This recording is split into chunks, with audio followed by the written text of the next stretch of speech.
All right, well today we are beginning a new series called The Weight of Your Words. The weight of your words. And as God often does, he really made me live out this message this week. And not in like a good way where I got everything right all week long and now I'm going to tell you about how I got everything right all week long. The Lord had me walk through, because of my own stupidity sometimes, had me walk through just learning.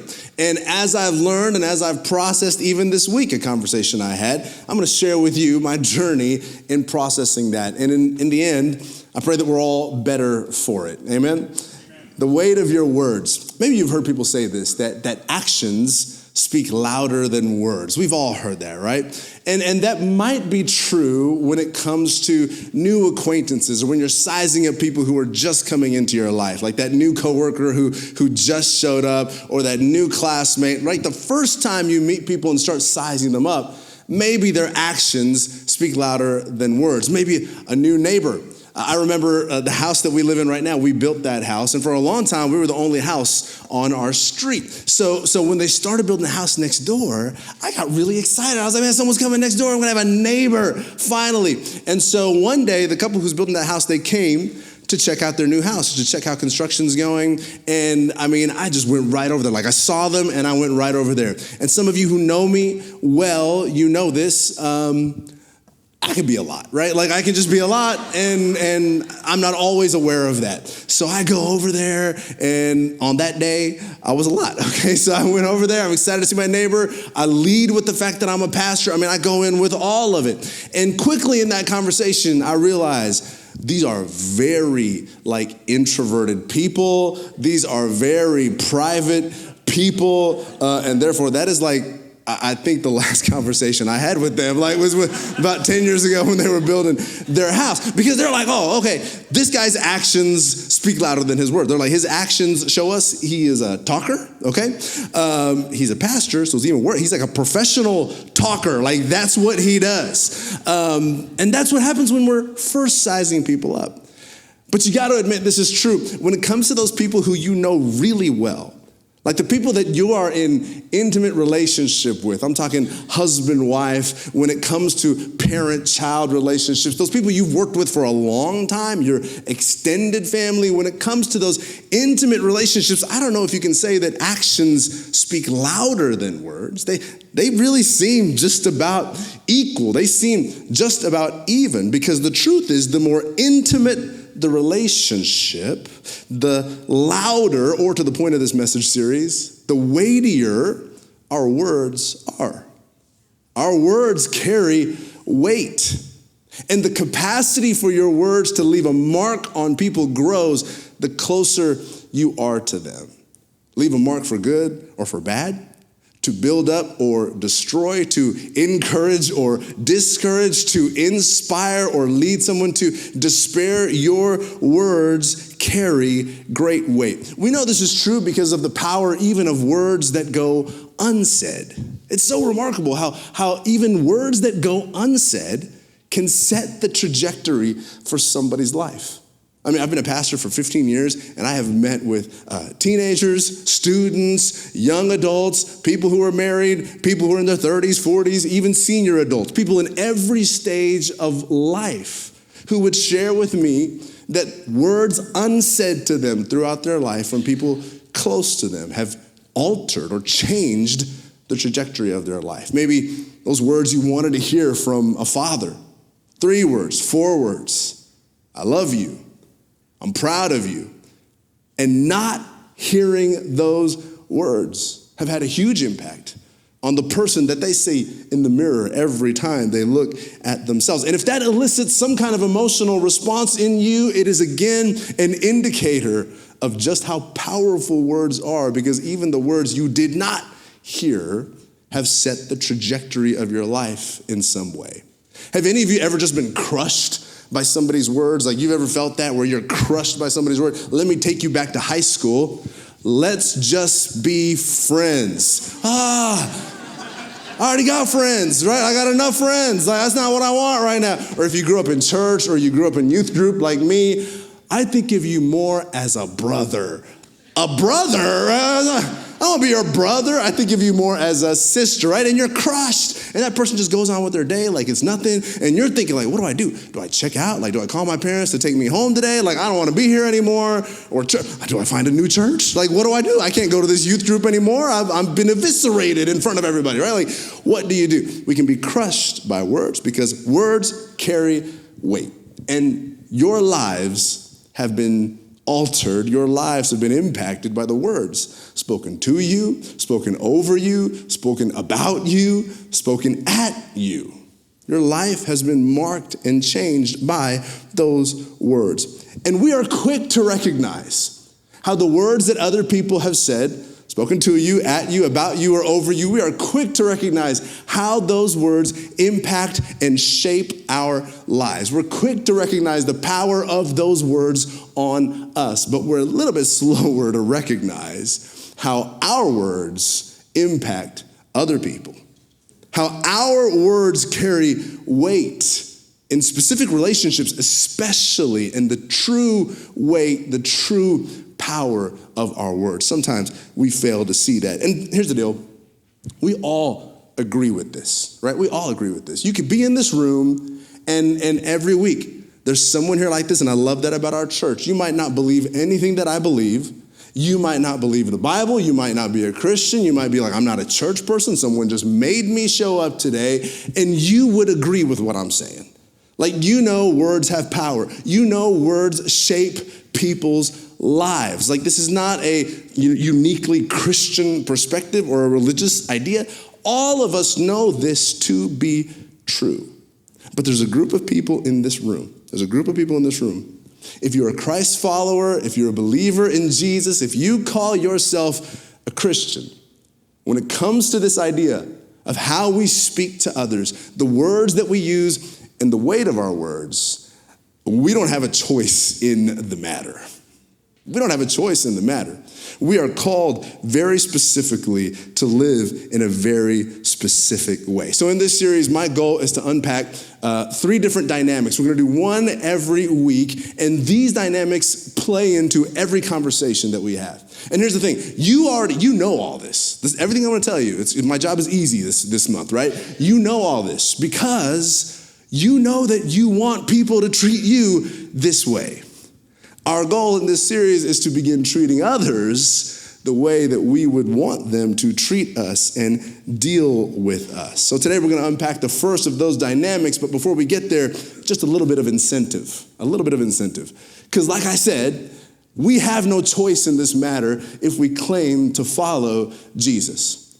The Apostle Paul is writing to the church in Ephesus, and he's going to talk about the words that we use. But Paul is going to call to our memory a command of Jesus. Jesus, at the end of his ministry, he tells his disciples, I'm giving you a new command. We read this in John, Luke, Mark, a new command. And that command is so simple. It is love others the way that I have loved you. Love others the way that I have loved you.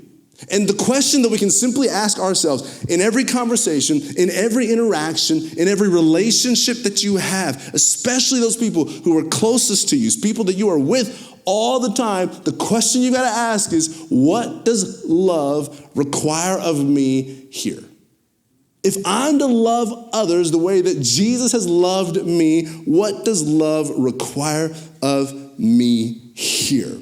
So here's how Paul's going to say it. In Ephesians 5, verses 1 and 2, we're going to read those first. Then we're going to Ephesians 4, verse 29. But this is what Paul says. He says, follow God's example. Therefore, as dearly loved children.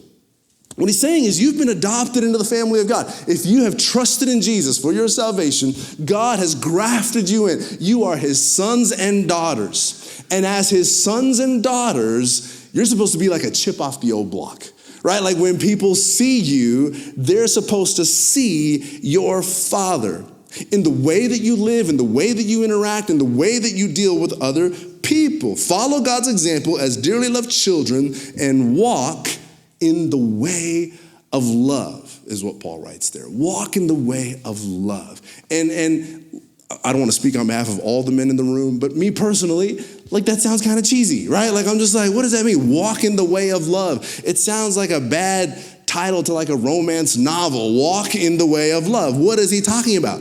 Because it sounds so soft and it sounds so kind of wussy. I don't know what to say, right? It just sounds like, it doesn't sound like the way that I would want to live my life. Can you live like that? Walk in the way of love. But we've got to remember that for the early church, it was not soft, it was not easy, it was not comfortable, it was not passive. For them to walk in the way of love meant that they were living a life that was so revolutionary, that was so countercultural, that was so at odds with the world in which they lived, that they were risking their lives and risking their possessions and risking their network and their connections and their relationships. They were risking everything, living with great and bold faith to walk in the way of love. We talked about this when we studied 1 Peter earlier this year, that the people in the early church, when they would love others as Christ loved them, it caused the whole like Roman colony to look at them like, what is with these people? Like, how do they sacrifice so much for others? How do they give so freely and generously to others? How do they take care of people that they're not responsible for? How do they risk everything for the sake of others? It was so bold, so courageous, so revolutionary that it turned the Roman world towards Jesus because of the way his followers would live. So to walk in the way of love, it's courageous, it is bold, it takes strength, it takes faith, it takes a risk everything kind of attitude. I need you to see that, because here's what's so important.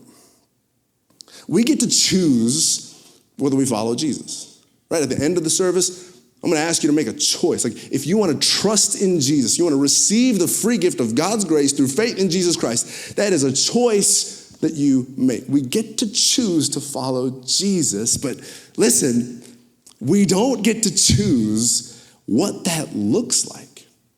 We don't get to choose how we react. We don't get to choose how we sound. We don't get to choose how we live as followers of Jesus. He has prescribed that for us. He has laid that out for us. It is in God's word. We don't get to choose what it looks like to follow him.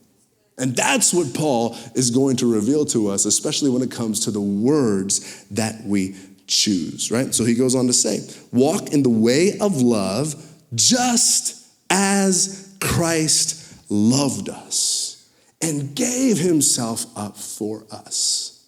That's what it looks like to walk in the way of love. It has been modeled to you by Jesus. That's what we remembered when we took communion together, that the way he loved was by giving himself for you, absorbing the punishment that you and I deserved, so that instead of receiving punishment, we receive the perfect peace that Jesus deserved. If you have trusted in Jesus, if you have received him, if you have been saved by grace, then God treated Jesus as if he lived your life, and he treats you as if you have lived his life. That is the remarkable, miraculous exchange of salvation. So Jesus lays down his life for you. He sacrifices for you. He gives up everything for you. And that's what it means to walk in the way of love. He gave himself up as a fragrant offering and sacrifice to God. So if you want to know how love acts or reacts or sounds or talks to other people, you follow Jesus' life through the Gospels, and you see what it means to follow in his example, the example that he has set for you.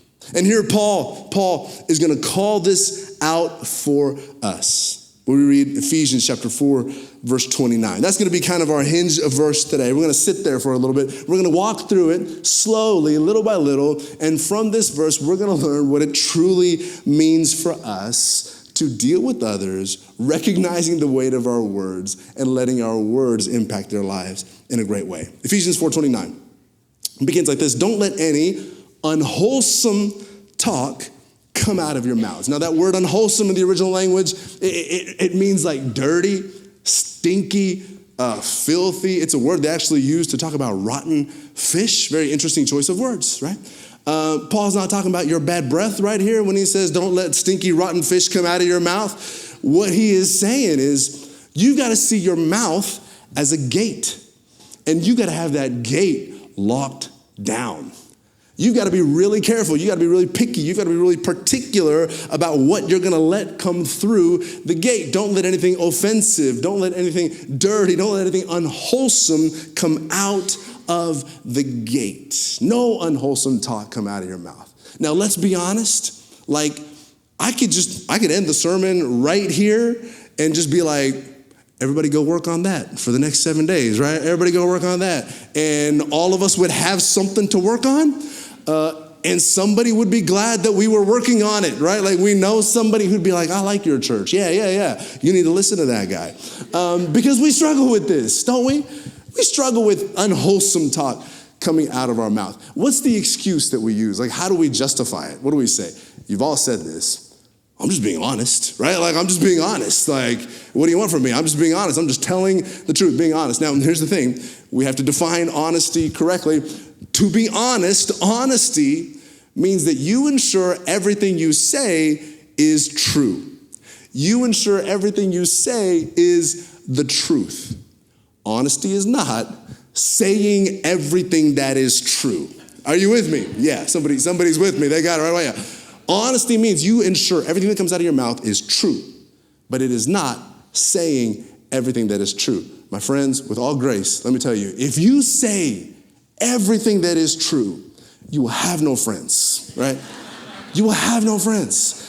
If you just go through life giving your observation on everything, just an unsolicited, unfiltered observation on everything, you'll have no friends. You'll have no job, okay? Like, you will have no life. If you're a guy, you will have no wife for sure, right? Like, you cannot just say every true thing that comes to your mind.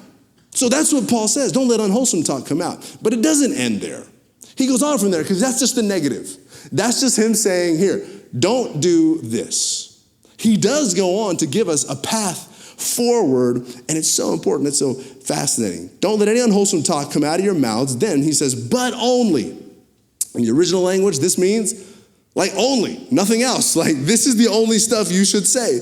Only what is helpful for building others up according to their needs. What is helpful for building others up according to their needs. And again, doesn't this sound so like passive and soft and like kind of unproductive, just to be honest with you? Because you're wondering, like, can I do that? Like, can I parent like that? Can I raise children like that? Or like more specifically, can I raise good children like that? Like, you know, like, can I raise the kind of children I want to raise? Can I do like reviews like that at work? Like, am I able to walk people through like the reviews and this process of the people that I lead? Like, it's like, hey, you know, could you maybe just, you know, sometimes come to work, like if it works for you, and maybe occasionally, like, on time would be nice. Like, if it works for you, like, can you do that? Like, you know, you're wondering, can I actually live this way? Can I do this? What he's calling me to do. And you've got to recognize this. The point that Paul is making here, the point that he's making here is not just be nice, because we can misconstrue this. He's not saying just be nice. He is saying that your words should build others up. And there is a difference. He's not just saying just be nice. He's saying your words should build others up. Your words are like building materials. And when you walk away from the construction site, that is the conversation that you're having, the person on the other side of you should be better for it. They should be built up because of what you have said. And it's hard because that requires that you are a student. You are paying attention to them. You are watching the way they react. You know what they need. You know their personality. As James says, you are slow to speak and quick to listen. That's what makes it so challenging. But you are building them up according to what they need. Now, a couple reasons that we get this wrong. A couple reasons that our words get us in trouble so often. Just 3 of them for you really quickly. I might be speaking to you, I might be not. But I might also be speaking to the person next to you. I don't know. Here's the problem. Here's what gets us in trouble. Number 1, I'm confident that what they need to hear is what I need to say. Yeah, okay. I'm confident. What they need to hear is what I need to say. And the reason I'm confident is I feel so much better after I say it, right? Like I just say it and I feel so much better and I'm like, why don't they feel better, right? Like I feel better, why don't they feel better? The second thing is this: most of us are more dialed in to what we need to say than what others need to hear. Most of us are more dialed into what we need to say than what others need to hear. And this plays out in two ways. For some of you, it means you say too much and you go too far. And you hurt people and you wound people and you destroy people and you discourage people with your words. But there's another group of you in the room. And this is also important. This is equally important. Because sometimes it also means that you hesitate to say what they need to hear. And you're more worried about like, man, like, are they going to reject me? Like, are they not going to like me? Like, what if my kids don't want to be my friend? Like, you're more worried about what they think about you than actually building them up, than actually giving them what they need. Are you with me? And before long, it's all about me. It's not about building others up. It's not about helping others. It's not about providing them what they need. It's just about me. I say what's most helpful to me according to my needs. There's so many of us who could fall into this pitfall. You don't say what they need to hear the way they need to hear it. You say what you need to say the way you need to say it, which is fine. That's totally fine. If all you care about is you. It's totally fine if you're not willing to lay down your life for somebody else. That's totally fine if you're not willing to sacrifice for the betterment of another person. That's totally fine if you don't care about the person who's sitting on the other side of you. It's totally fine if you don't want them to grow. It's totally fine if you don't want them to be better. It's totally fine if you don't want them to develop in the ways that they need to. It's totally fine if you're living for yourself and not for others. But again, Jesus is the problem, right? Because Jesus said over and over in every gospel it's recorded, the Son of Man did not come to be served, but to serve and to give his life as a ransom for many. And he would say that it is important that we live to build others up. So verse 29 of Ephesians 4 ends this way: do not let unwholesome talk come out of your mouth, but only what is helpful for building others up according to their needs, that it may benefit those who listen. That's the end goal. That's the purpose. That's the reward. That's what we're working to. Our words should be beneficial. The person on the other side is better. A conversation with you is a gift to others because you are helping them. There is a right way to say hard things. There's a right way to say hard things. We all need to hear hard things. But the people in your life will know if you are just saying hard things for your own benefit or for theirs. And this is where intent becomes more important than content. It's not so much about what you say, but the person knows if what you're saying, if you're saying it just for yourself, or if your intentions are to help them. If your intentions are to build them up, if your intentions are to help their life be better. It's hard to receive hard, difficult words. It's hard to receive constructive criticism when you suspect the other person's intentions. Are you with me? But if you are truly speaking the truth in love for the benefit of others according to their needs, your end goals will be met. They will receive it. They will apply it. They will use it in their life, and they will be better for it. Okay? And that brings us to the first of those three dynamics that I want to talk about. We recognize this. Our words carry weight. But you need to know this. Words are not equally weighted. And you're going through life just dropping what you think are like 4-pound dumbbells on people's feet, right? And some of them are 4 pounds, but some of them are like 30 pounds. And you just treat them like they're equal. Boom, boom, boom. Words are not equally weighted. More importantly, and again, you know this. There's nothing profound here. You know this, but you got to remember. Negative words weigh way more than positive words. Those dumbbells hurt, right? Negative words weigh way more than positive words. Now, depending on the study that you read, studies say that it takes about 5 to 9 positive comments to counterbalance a negative comment. But the problem is that's like in very surface level, like, world marketplace, like it's in those places. So it's like in customer service or in retail. Like when you go to Walmart, they try to say 5 nice things to you before they say 1 bad thing to you. Different, right? When it comes to like your family, when it comes to the people you know well, when it comes to people you are in an intimate relationship with, I'm making this up, this is not based on any study, but that's probably more like 30-1. 30-1 positive to negative. That's what it's going to take. You know this is true because growing up, you don't remember anything you said to your parents, first of all. You don't remember anything you said to your parents. You remember some of what your parents said to you, right? If I'm being honest with me, there's a lot of things that start out, some of you are sitting next to your parents. I feel so bad for you right now. It's fine. Just don't make it awkward, right? My parents would often tell me things like, Jason, never forget this. Jason, this is the most important thing. You got to remember this. And if I'm honest, I don't remember a lot of the next things they said after that. I just remember like, this is really important. That's it, right? Like I can't recall the rest of it.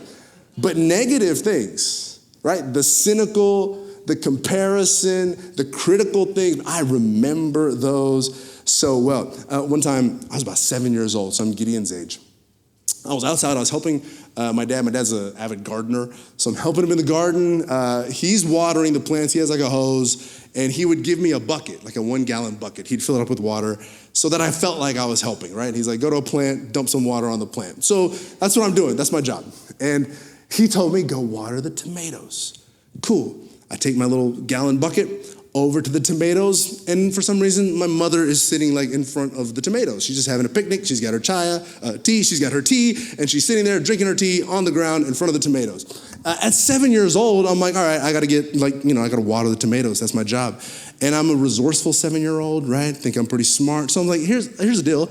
I can just kind of like Steph Curry. I can arch the water over my mom, right? I just throw it in the air and it'll just rainbow over my mom and go right, to the tomatoes. Like that's how it works at 7 years old, right? So I just launch a bucket of water in the air over my mom and it just all over her, in her tea, on her dress, just everywhere.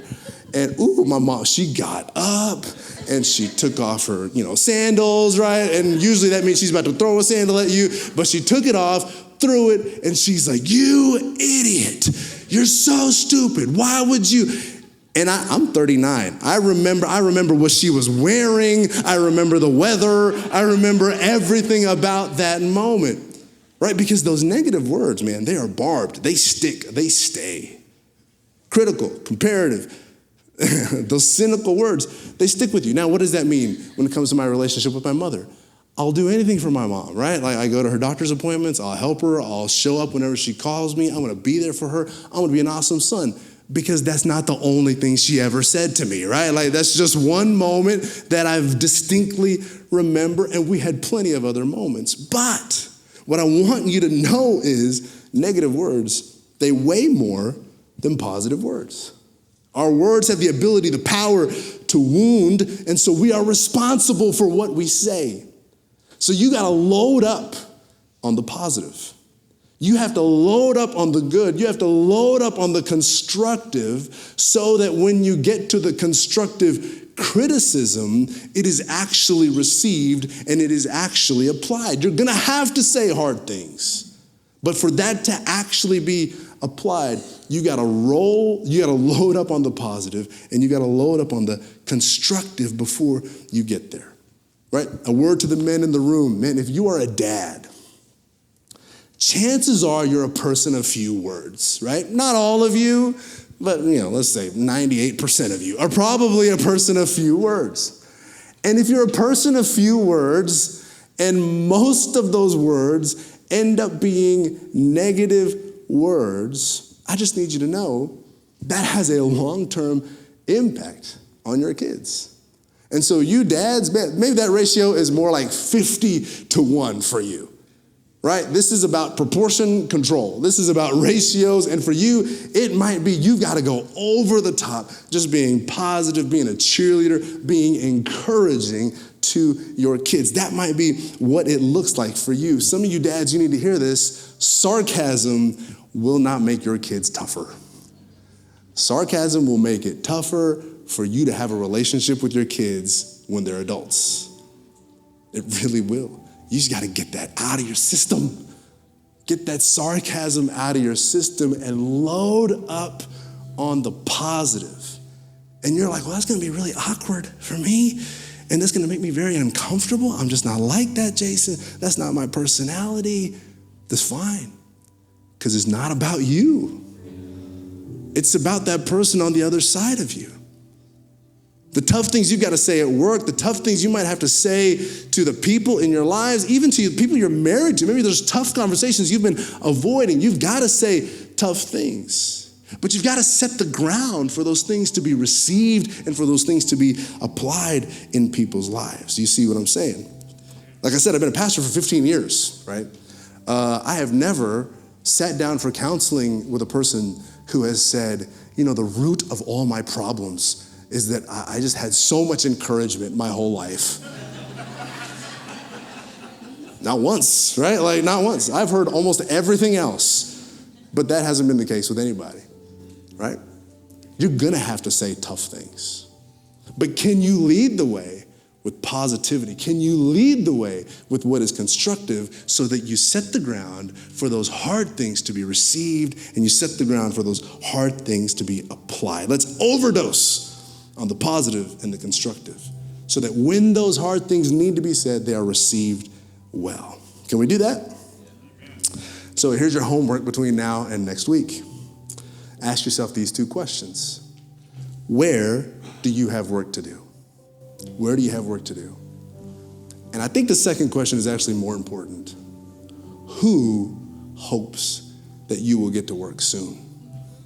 Who hopes that you will get to work on this soon? Who hopes right now that this is not just another sermon that goes in one ear and comes out the other? Not that that ever happens to you, but who hopes that you will actually take this and apply it and use it in your life? They may be sitting next to you, they may be far from you, but I know someone is praying for you to hear this and receive it, and we're gonna be different for it, amen? Do not let any unwholesome talk come out of your mouths, but only what is helpful for building others up according to their needs, that it may benefit those who listen. And that's where we'll pick up next week as we continue this series, The Weight of Your Words. Let's pray.